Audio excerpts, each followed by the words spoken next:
নমস্কার, মণিমালাস ব্লগে আপনাদের সবাইকে স্বাগত। আজকে এটা আমার প্রথম ভিডিও, আর চ্যানেলটাও আমার একদমই নতুন, তাই আপনারা আমার ব্লগটা দেখুন। আমরা মোটামুটি 8টা নাগাদ বাড়ির থেকে বেরিয়েছিলাম। টোটো করে গেছিলাম বাড়ির কাছেই, কিন্তু যেহেতু বাচ্চা নিয়ে হাঁটা খুব দুষ্কর ব্যাপার, সেই জন্য টোটো করেই আমরা রথের মেলাতে গেছিলাম। অন্যবারের মতো এবার গিয়ে দেখি রথের মেলা কিন্তু বেশ ফাঁকা। অন্যান্য দিনে আমরা দিনের দিন যাই বলে খুব ভিড় থাকে, কিন্তু আজকে যে রথের মেলায় গেছিলাম দেখলাম কিন্তু খুবই ফাঁকা, এবং ফাঁকায় ফাঁকায় জিনিস দেখা, কেনা, খাওয়া দাওয়া সব কিছু ভালোভাবেই হয়েছিল। আর এখানকার রথটা দেখুন বেশ বড় হয়, আর খুব সুন্দর রথকে সাজিয়েওছে। আবার এই রথটা টানা হবে উল্টো রথের দিন। তো আমরা ঠাকুরকে এখান থেকে প্রণাম সেরে ঠাকুরের প্রসাদ নিয়ে ভিতরের দিকে গেলাম। তোজো তো মোটামুটি দুপুর থেকেই খুব এক্সাইটেড ছিল রথের মেলায় যাবে, আর গিয়ে কি কি করবে, কি কি কিনবে সবই মোটামুটি আগে থেকে ওর হিসাব করে নেওয়া হয়েছিল। তো যাই হোক, আমরা রথের মেলার ভিতরে গেলাম।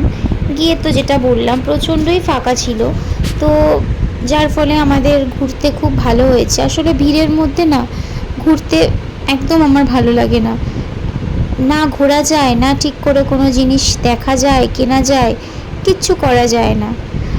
তো যাই হোক, ফাঁকার মধ্যে আমরা ভালোই ঘুরলাম। ওখানে প্রত্যেক বছর কিন্তু প্রোগ্রাম হয়, তো দেখুন ওখানে প্রোগ্রামও হচ্ছিল। সমস্ত বাচ্চারা ওখানে যারা যারা পার্টিসিপেট করেছিল খুব সুন্দর নাচছিল, কেউ গান করছিল, ভালো লাগছিল দেখতে। তো বেশিক্ষণ সেটা আমরা দেখতে পারিনি, কারণ আমাদের আবার ফিরতেও হবে। আর এদিকে তারপর খেলনার দোকানেও গেলাম। খেলনার দোকানে দেখছিলাম যে কি খেলনা নেব। আমি বিশেষ একটা খেলনা কিনিনি। ইনি হলেন আমার ছোট মাসি শাশুড়ি। তো তোজোর যত বায়না এনার কাছেই, যে নিনা এটা নেব, নিনা ওটা নেব, আর নিনা সেগুলো পূরণও করে।